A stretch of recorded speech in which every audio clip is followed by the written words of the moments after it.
A few things that I've been directly involved in over the course of the last couple of months, last 5 months or so.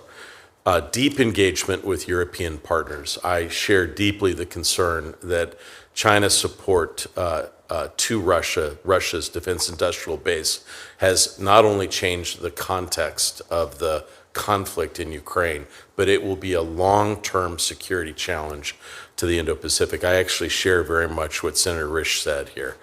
I would simply say that I think the steps that we have taken with respect to financial institutions, I would offer, I think those steps are more significant than is widely understood. But the most important thing we need to do is to get partners in Europe behind this effort. And I will note, and you mentioned this, Senator Cardin, if you look at the statement of NATO, this was the most far-reaching statement of concerns of European partners about what China is doing in Europe.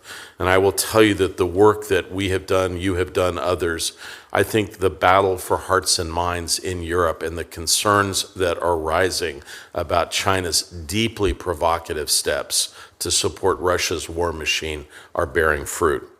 I also want to underscore, this is a recommendation from Senator Coons. I've now been to Africa twice, 2 extended trips.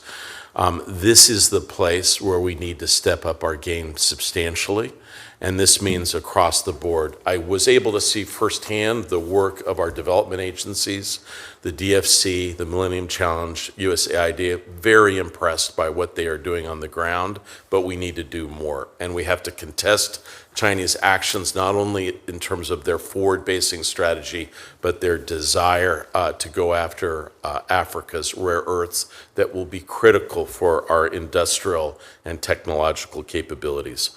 Also, I promised this committee that I would do what I can to step up our diplomatic and our overall game in the Pacific. I have good news there. I think by the end of this term, we will have advanced substantially the number of diplomatic outposts and our aid and assistance across the Pacific. I can go into that in greater detail.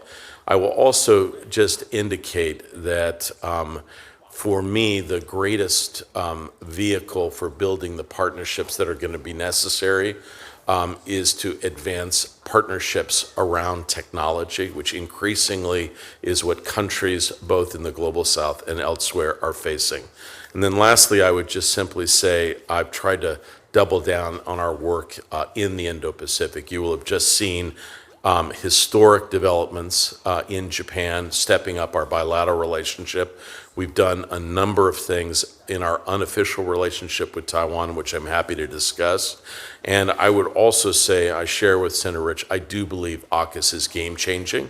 And the number of steps that have taken gives me confidence that this will be the most important strategic military engagement between the United States and Australia, and brings Britain into the context of what we're engaging with in the Indo-Pacific.